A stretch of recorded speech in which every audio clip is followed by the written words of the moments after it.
Bismillahirrahmanirrahim. Assalamualaikum warahmatullahi wabarakatuh. Perkenalkan, saya Nisa Rizky Nurvita, SST MKM, dosen program studi Sarjana Kebidanan, Fakultas Ilmu Kesehatan, Universitas Muhammadiyah Ahmad Dahlan Cirebon. Pada kesempatan ini, saya akan memaparkan pernyataan diri dosen dalam unjuk kerja Tidama Perguruan Tinggi, khususnya pada pelaksanaan pembelajaran pada mata kuliah yang saya ampuh, yaitu Gizi dalam Kesehatan Reproduksi dengan kode mata kuliah SAB.1.049. Mata kuliah ini diberikan pada semester 3 dengan bobot 2 SKS, 1 SKS teori, dan 1 SKS praktikum. Mata kuliah Gizi dalam Kesehatan Reproduksi dirancang untuk memberikan kemampuan kepada mahasiswa agar mampu menerapkan konsep kebutuhan gizi dalam setiap asuhan kebidanan. Mahasiswa dibekali pemahaman mengenai kebutuhan nutrisi pada setiap tahap siklus reproduksi, serta mampu mendeteksi berbagai masalah gizi yang dapat mempengaruhi kesehatan reproduksi.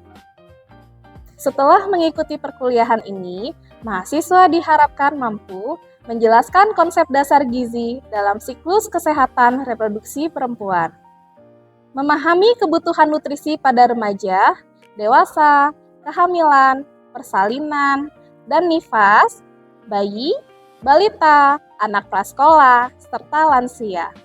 Menjelaskan pengaruh status gizi dalam siklus reproduksi perempuan, mendeteksi masalah gizi dalam siklus reproduksi perempuan, menjelaskan hubungan pemenuhan gizi dengan fertilitas, dan yang terakhir, memberikan pendidikan kesehatan mengenai gizi seimbang dalam siklus reproduksi perempuan.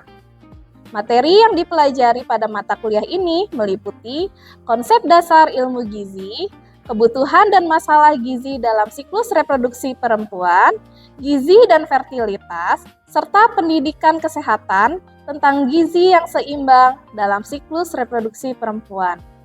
Untuk menciptakan pembelajaran yang aktif dan berpusat kepada mahasiswa, saya menerapkan berbagai metode pembelajaran seperti brainstorming, discovery learning, small group discussion, problem-based learning, role play, simulasi, praktikum, dan penugasan terstruktur.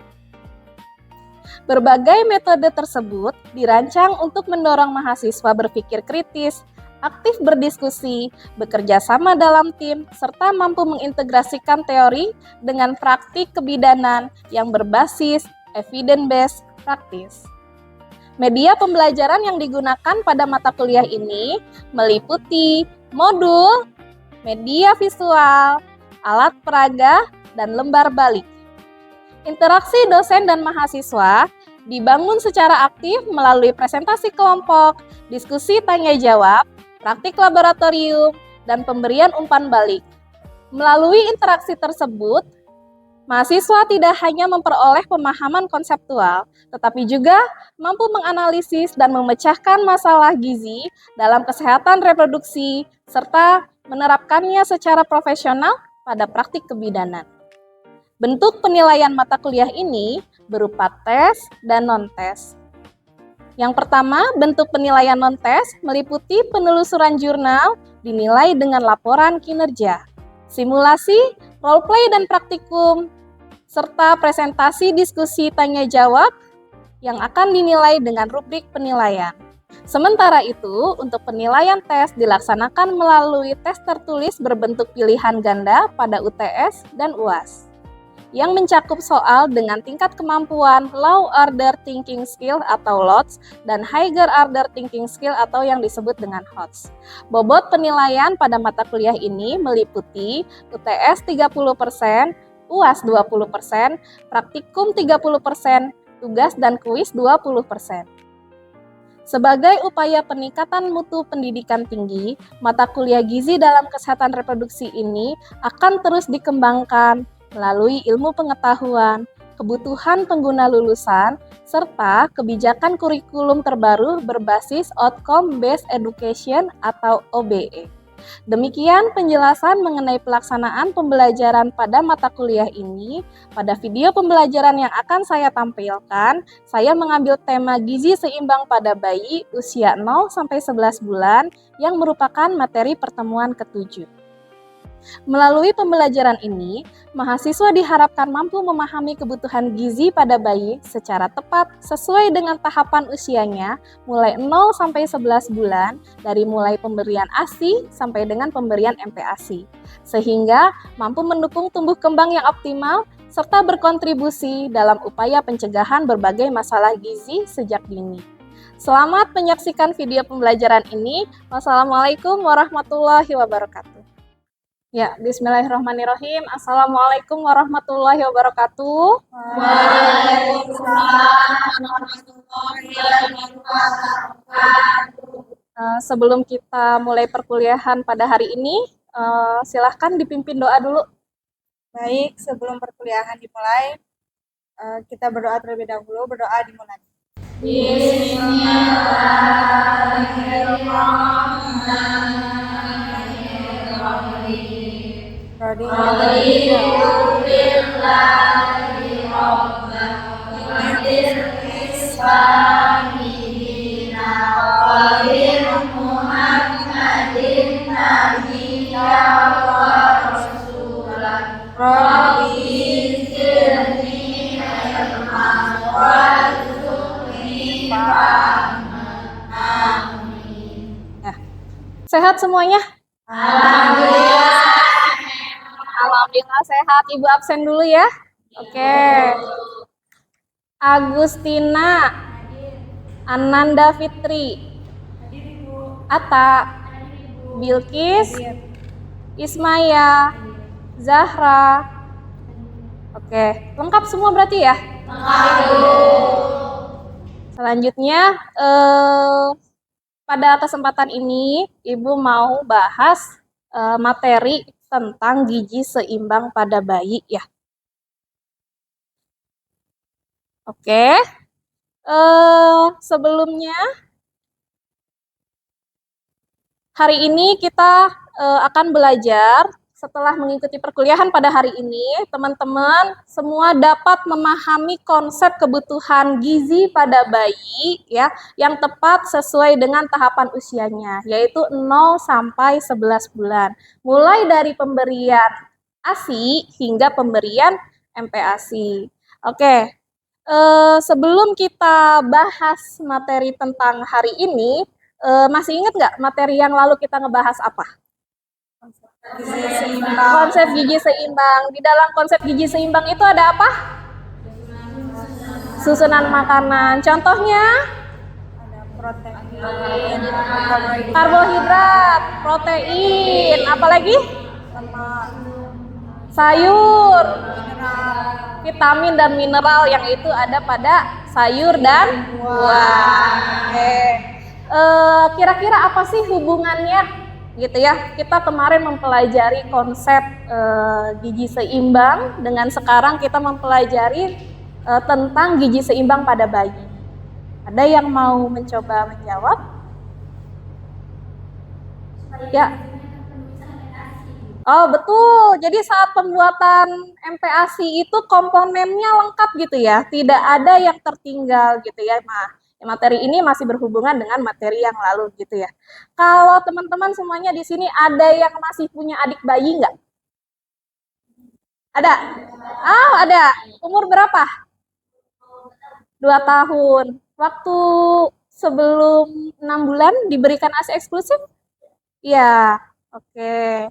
Kita lanjutkan ya. Nah, materi pada hari ini yaitu tentang nutrisi pada bayi, pemberian ASI, dan pembuatan MPASI ya. Terus, nah ini gambaran yang terjadi di masyarakat. Kira-kira nih, gambar 1. Apa ini gambar apa? Menyusui. Jadi bayinya masih kecil apa udah besar kira-kira ya? Perkiraan menurut kalian berapa bulan ini? 0 sampai 6 bulan. Nah, ini pemberian nutrisinya apa? Kalau dibandingkan dengan sebelahnya, susu formula, taunya susu formula dari mana? Oh, ada dotnya. Iya ya. Terus ada cara pembuatan susunya juga gitu ya. Walaupun tidak selamanya yang menggunakan dot juga diberikan susu formula. Bisa jadi ibunya yang bekerja memberikan ASI-nya dengan menggunakan dot ini gitu ya. Yang bawahnya yang ini nih. MPASI. Sebelahnya lagi. Yang putih, yang sehat yang mana? Yang MPASI gitu ya. Oke. Nih, selanjutnya mengapa status ketiga gizi pada bayi ini berbeda antara gambar 1, gambar 2, dan gambar 3? Kira-kira gambar 1 gambar apa sih? Bayi balita ya dengan gizi kurang. Gizi kurang. Kalau yang tengah? Kalau yang tengahnya dengan gizi yang terpenuhi. Yang paling samping? Obesitas. Kira-kira faktor apa sih yang mempengaruhi ini? Nutrisinya. Apalagi? Cara pemberian makannya. Gitu ya. Ini yang tidak tepat. Oke. Yuk kita bahas kasus. Silakan teman-teman buat kelompok untuk berdiskusi. Ibu beri waktu 20 menit ya. Silahkan berdiskusi, cari referensinya, silahkan gunakan referensi yang valid, referensi yang bagus, boleh dari artikel jurnal gitu ya, boleh dari buku ya, e-book juga boleh, silahkan dibahas tentang kasus ini ya, gitu. Nanti yang lain bisa memberikan ada satu kelompok yang menjelaskan terkait dari hasil diskusinya. Oke. Kasusnya, seorang bayi 9 bulan memiliki berat badan di bawah standar usianya. Bayi hanya diberikan bubur susu 2 kali dan tidak mendapatkan ASI saat usia 4 bulan. Sejak usia 4 bulan, bayi tersebut tidak diberikan ASI. Dan orang tuanya mengatakan bayinya sulit makan saat ini gitu ya. Oke, silahkan berdiskusi dengan teman-temannya. Sudah selesai diskusinya? Sudah. Ibu mau kelompoknya Mbak Fitri yang menyampaikan hasil diskusinya, silahkan.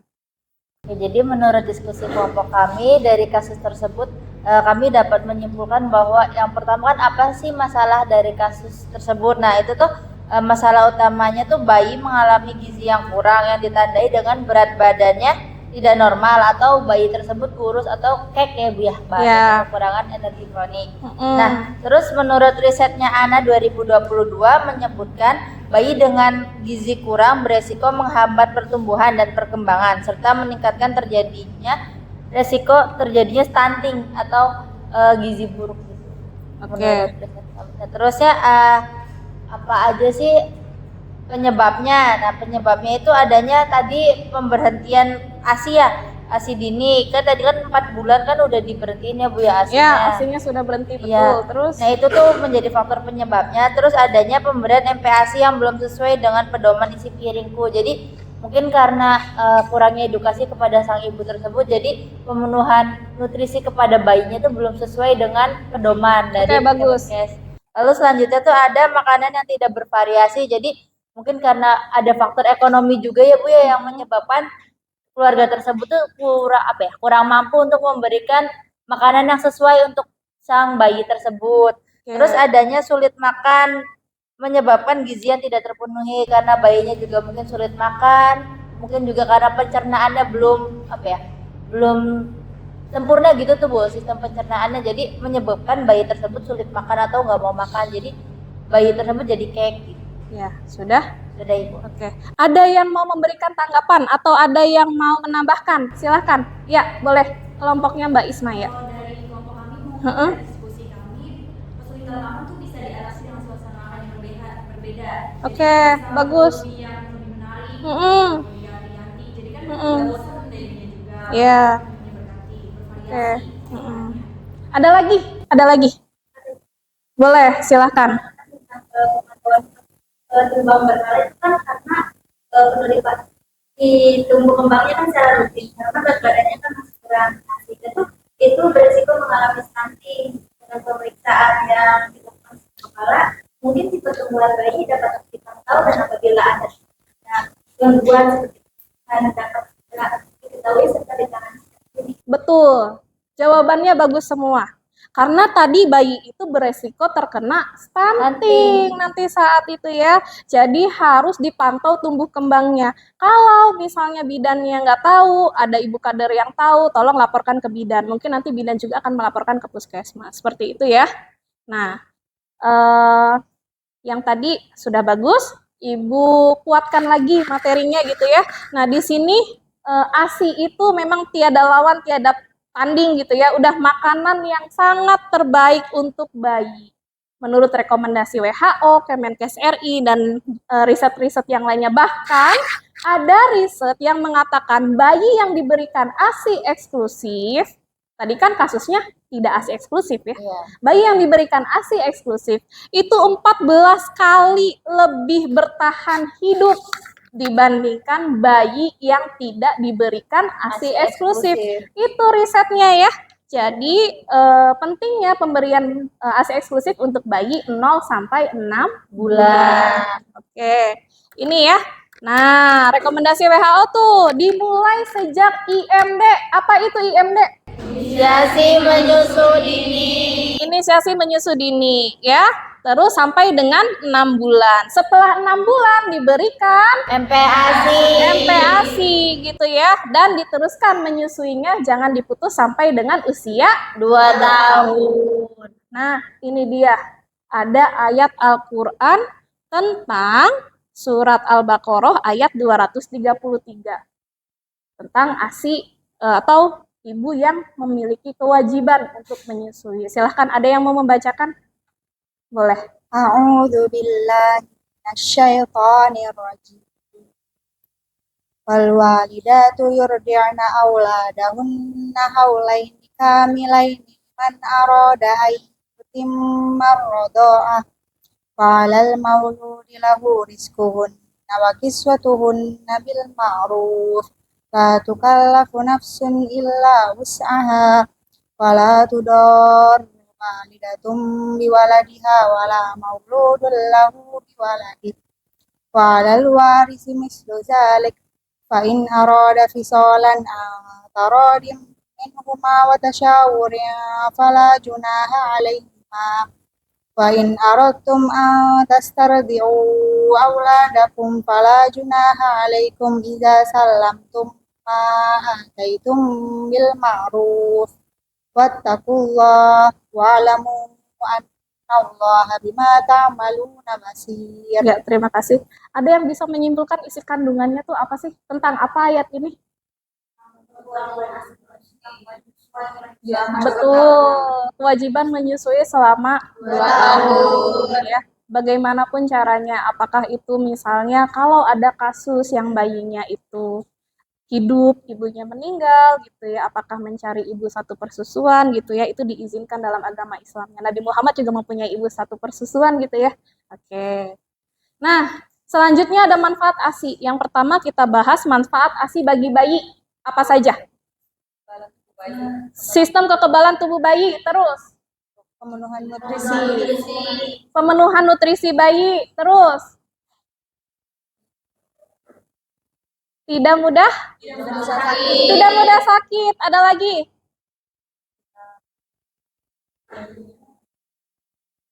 Gimana? Betul, ya.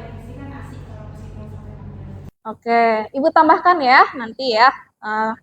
Jadi manfaat ASI bagi bayi itu sebenarnya banyak, bisa mencegah karies gigi karena takaran gulanya pada ASI itu cukup, tidak berlebih seperti susu formula gitu ya, tidak menimbulkan obesitas gitu ya, tidak kelebihan gizi juga karena bayi ASI itu takaran yang dia perlukan dengan ASI yang dia dapat itu takarannya sudah pas gitu ya, dan antibodi terutama sehingga bayinya jarang sakit. Oke, selanjutnya ASI bagi ibu Merangsang oksitosin. bikin langsing. Merangsang oksitosin. Oke, kontrasepsi alami, mencegah perdarahan, Membantu kontraksi rahim. Oke, meningkatkan ikatan ibu dan bayi. Untuk keluarga, hemat, praktis, tidak perlu dibeli. Oke, untuk negara, oh polusi, apalagi?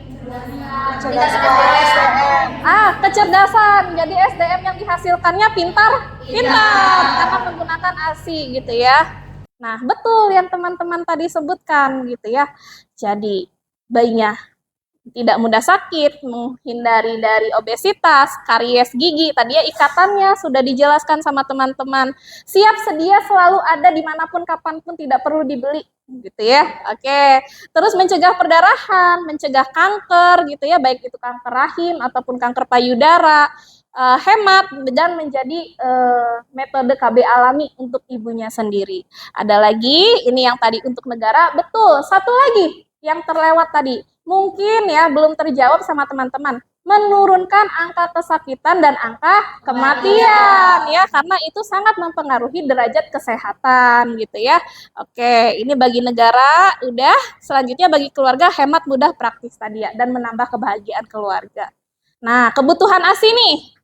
Kebutuhan ASI, takaran ASI yang diperlukan oleh bayi. Diberikan 150 sampai 160 cc. ASI setiap 1 kg berat badan. Kalau bayinya itu memiliki berat 3 kilo, berarti dia butuh seberapa banyak ASI dalam 1 hari? 450 sampai 400. Kurang lebih 450 cc gitu ya. Oke. Nah, ini setelah lulus ASI-nya diberikan apa? MPASI-nya seperti apa? Sesuai dengan umurnya. Oke, sesuai dengan isi piringku gitu ya. Harus terpenuhi semua kecukupan gizinya. Oke.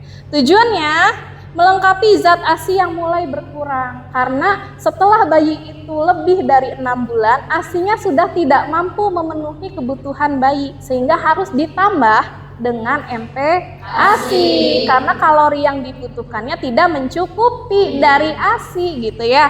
Selanjutnya, mengembangkan kemampuan menerima bermacam-macam makanan. Jadi nanti ada belajar, nggak semuanya dari cair, kita bertahap naik ke halus ya, dari kesaring sampai bertekstur, teksturnya itu naik bertahap seperti itu ya. Jadi sampai dia nanti berlatih untuk makan nasi sama makanan seperti orang dewasa. Oke, terus melatih untuk kemampuan mengunyah dan menelan, karena ada beberapa memang yang anak-anak tidak mau makan daging karena ngunyahnya susah. Nah, ini jangan sampai. Dan beradaptasi dengan makanan yang memiliki energi yang tinggi. Jadwalnya disesuaikan. Kalau kasus yang tadi mau 9 bulan ya, itu makannya 2 kali, padahal 9 bulan itu berapa kali sih totalnya? 4 kali. 1 kali makanan lembut, bertahap naik 2 kali makanan saring, dan 1 kali makanan selingan. Ini masih dilanjutkan dengan pemberian ASI. Begitupun dengan usia-usia yang lain. Silahkan, ini jadwal MPASI-nya sudah tertera, jadi bisa dianalisis sama teman-teman kapan saja bayi diberikan makanan ya. Nah, selanjutnya, gambar apakah ini? Pedoman isi piringku. Ada yang mau menceritakan tentang materi ini? Ya, silahkan. Kalau bayi usia 6 sampai 8 bulan itu 70% ASI, sisanya tuh kayak MPASI gitu, kayak bubur, Bu. Oh ya. Kalau misalnya di 9 sampai 11 bulan tuh 50% ASI, 50%-nya tuh makanan bervariasi kayak makanan keluarga gitu. Oke, ada lagi yang mau menambahkan? Boleh. Siapa yang? Mbak Nanda, boleh. Apa Mbak Nanda?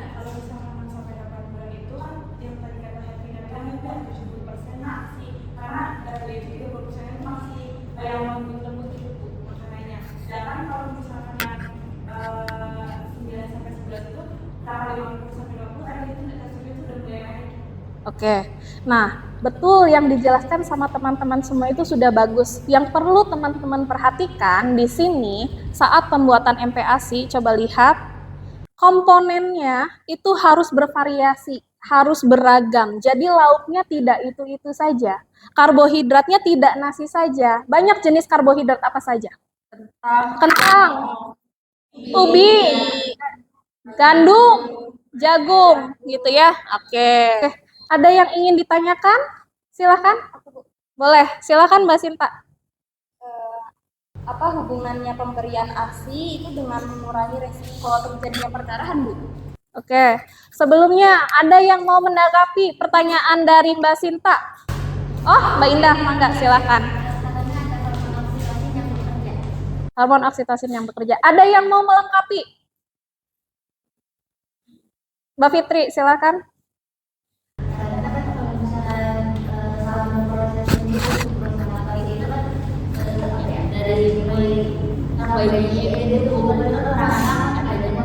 Jadi saat bayi tersebut menyedot dari susu itu otomatis dari susu tersebut bakal menjadi perasaan bahwa adanya hormon oksitosin itu mengeluarkan hormon oksitosin jadi yang menyebabkan adanya kontraksi di sini. Betul, jawabannya lengkap. Tepuk tangan dulu.